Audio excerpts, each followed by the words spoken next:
Hey guys, what's going on? Anthony with Pistons Talk. Before we jump into today's video, I wanted to remind you guys that we have Above the Rim tomorrow. It's going to be on 313 JMO's channel. So if you're not already subscribed to his channel, I will leave a link down in the description to his YouTube channel and you can check it out. In today's video, we're going to be looking at this article from Bleacher Report, and it's the worst landing spots for some of the best prospects in the 2020 NBA draft. Let's get into it. So this is the worst landing spots for every top 2020 NBA draft prospect. And if you guys want to maybe roast this guy, his name is Jonathan Wasserman. I think if you click on this, it goes right to his Twitter. If you guys are feeling like trolls or whatever. But so we're going to start with Anthony Edwards, and he thinks the worst fit is the Charlotte Hornets. And, he believes that, he's going to join a team with top offensive threats in Devontae Graham, who only shot 38%. Miles Bridges and PJ Washington won't be enough to overpower opposing front courts.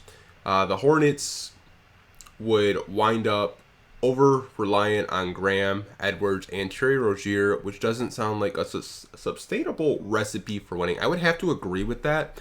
I think with Anthony Edwards, I think the best fit for him is going to be the Timberwolves, and I think that's who's going to be the first overall pick, in my opinion, in this draft. I think you could make a case for LaMelo Ball too, but I think Anthony Edwards would fit better next to D'Angelo Russell and Cat in Minnesota. So I don't really disagree with him on that. So the second player he's got is James Wiseman, and again, Minnesota Timberwolves. I would have to agree with him there. They already have Karl Anthony Towns, so why the hell would they draft another center? Doesn't make much sense for them to draft a center. Basically, playing behind Towns off the bench wouldn't be ideal for Wiseman either. He needs the reps after getting only 3 games in Memphis. 100% agree. I don't think Minnesota will draft Wiseman. They think he's going to be a top 5 prospect. I happen to agree with that. He's the one prospect to me that could fall in the draft. I think he could go anywhere from like 3 to maybe 6. Because he only played a couple games at Memphis, but you can't deny the talent there. He's very raw offensively still. And I think for me, whoever does get him, they're going to get a center that they can build around long term. So number 3 is LaMelo Ball. Man, they're hating on the Hornets in this one. Damn.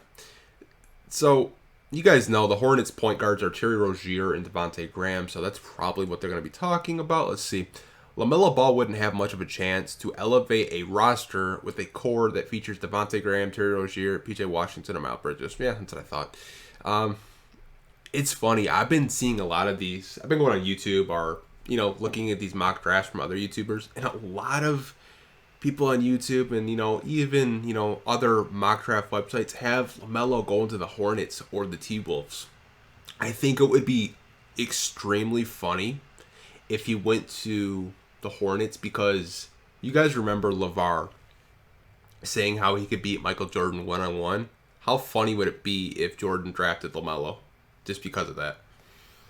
I mean, the talent's there for me, but I don't really know. I wouldn't be surprised if he does go to the Hornets. Denny Avdia, what would be the worst fit? I'm kind of interested. Oh, the Detroit Pistons. I want to know why they think that.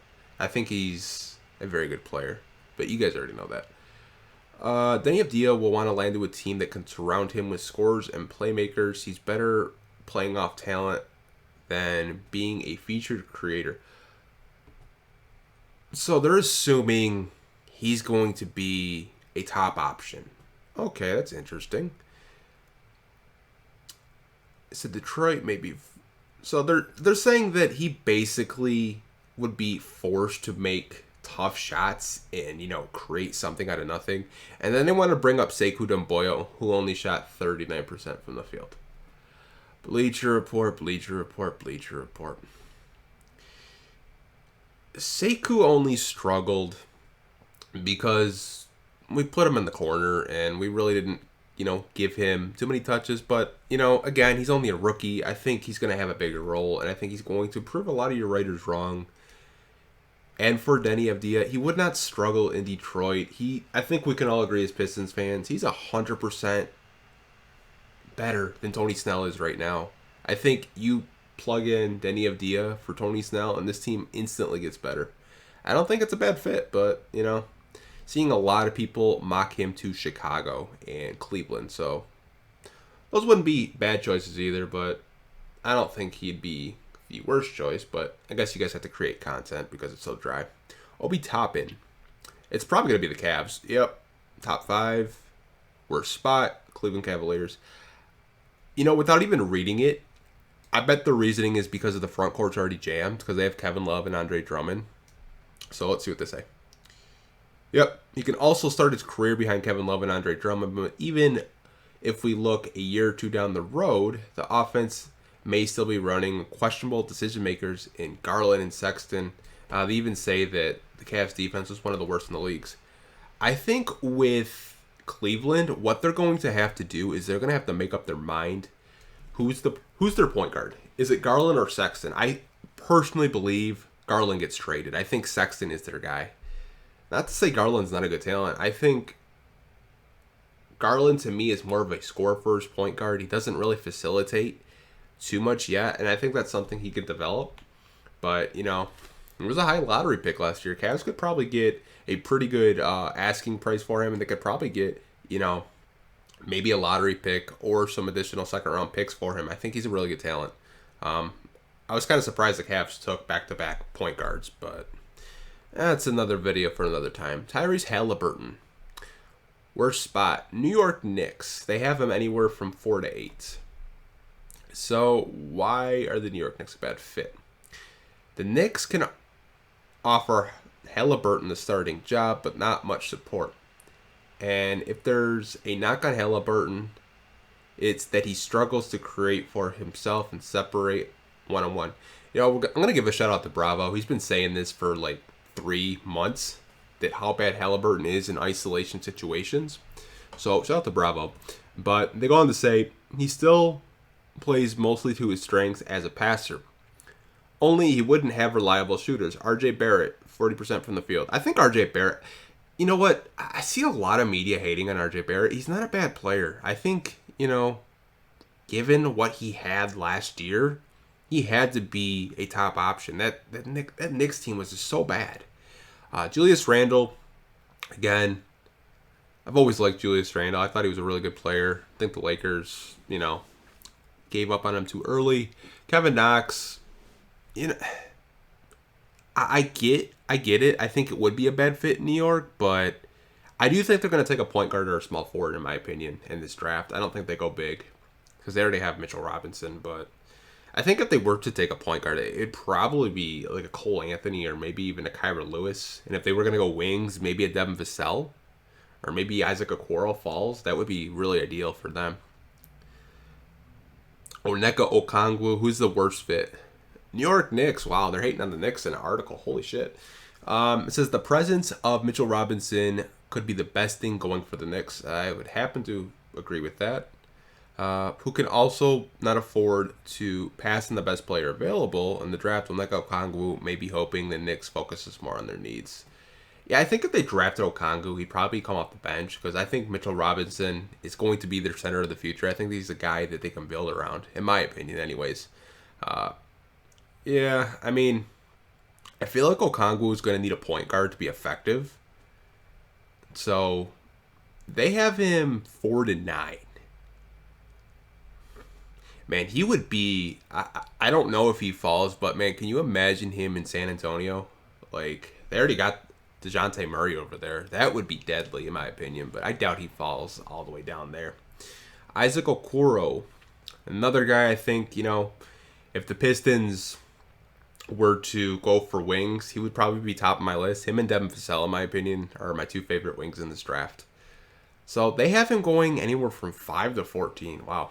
And worst landing spot, the Knicks. Wow. Man, they've been hating on the Knicks. Damn. And their reasoning is Okoro's defense and his toughness needs more shooting and creation around him. I guess I could see it. Someone was telling me this is Stanley Johnson 2.0. He's got that NBA body like Stanley Johnson did. I think he's like 6'6", 225. But I think his ceiling's higher than Stanley Johnson. I know a lot of Pistons fans are still like really upset that we passed on Booker in that draft and crap like that, but hey, can't dwell on the past. He's mostly a complementary offensive player who capitalizes in transition and space to attack, but the Knicks ranked 27th in three-point percentage and 27th in assist and tied for 23rd in pace. Okoro could have a good setup to score based on his limitations as a creator and a shooter. The Knicks would value his defense, but it wouldn't be enough to elevate such a weak roster. The New York needs too much of luck in upcoming drafts and free agents to become relevant. Damn, he's going hard on them. Meanwhile, there are multiple lottery teams. Okoro could even elevate as soon as his efficiency of 51.4% from the field and his toughness. Yeah, I mean, I think that's a knock on him is he needs to continue to develop his game because he is limited, like I said. But, man, this reporter hates the Knicks. Devin Vassell, like I said, this is a guy for me. If the Pistons decide to go wing, I think he's probably like my number one option. I think Okoro would be my second option. Just because he's such a good shooter and he can give you some pretty good defense. Worst landing spot. Oh, why'd you have to Bleacher report? Why? Come on, man. Come on. I like him. Worst landing spot, the Detroit Pistons. They say Devin Vassell should want to land at a team that offense needs. I cannot read today. Should want to land with a team that has offense and needs defense. In Detroit, he'd be limited creator, joining a core that's built around an aging Blake Griffin and Derrick Rose, both 31, plus Luke Kennard, Sekou Doumbouya, maybe Christian Wood if he resigns. Without the ability to get himself good looks, Vassell could struggle to score in a lineup that lacks playmaking and reliable scoring, especially if Griffin doesn't return to his form full time. Fast forwarding a year, the lineup could be missing a quality point guard, an offense that runs through a 32-year-old Griffin. It's not a desirable setup for Vassell. I keep saying Vassell, I think it's Vassell, my bad, who could instant impact the player he lands on a playoff team looking to shoot in defense. I mean, I guess I could see where they're coming from because Derrick Rose is more of a score first point guard, but I think Bleacher Report, I don't think they watched a lot of Pistons games. Derrick Rose was like getting like 6 to 8 assists almost on a nightly basis. And Blake Griffin, when he was in his 2018-19 year, which they don't think he'll ever get back to, he was doing a lot of dribble handoffs. And I think one of the most effective plays the Pistons had was those little dribble handoffs with Reggie Bullock, who was a small forward, much like Devin Vassell, and he was doing dribble handoffs with Wayne Ellington. So I think it could work, but maybe it's me being an optimist Pistons fan, trying to not, I don't know, talk bad about them. Because I could be negative sometimes, but I don't feel like being negative today. Killian Hayes, worst landing spot, Sacramento Kings. Yeah, I could see that.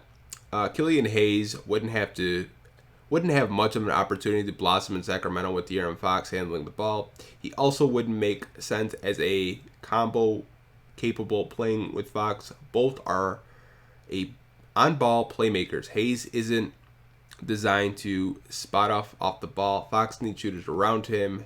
There isn't anything wrong with Hayes coming off the bench to begin his career, but there doesn't seem to be any path to the starting lineup. And despite the talent on the Kings roster, Sacramento hasn't been able to make a jump with it. So Killian Hayes, to me, they have him going 4-14. I mean, some mocks have him going to the Chicago Bulls, and other mocks have him, falling to us. So I'm hoping he is there at 7.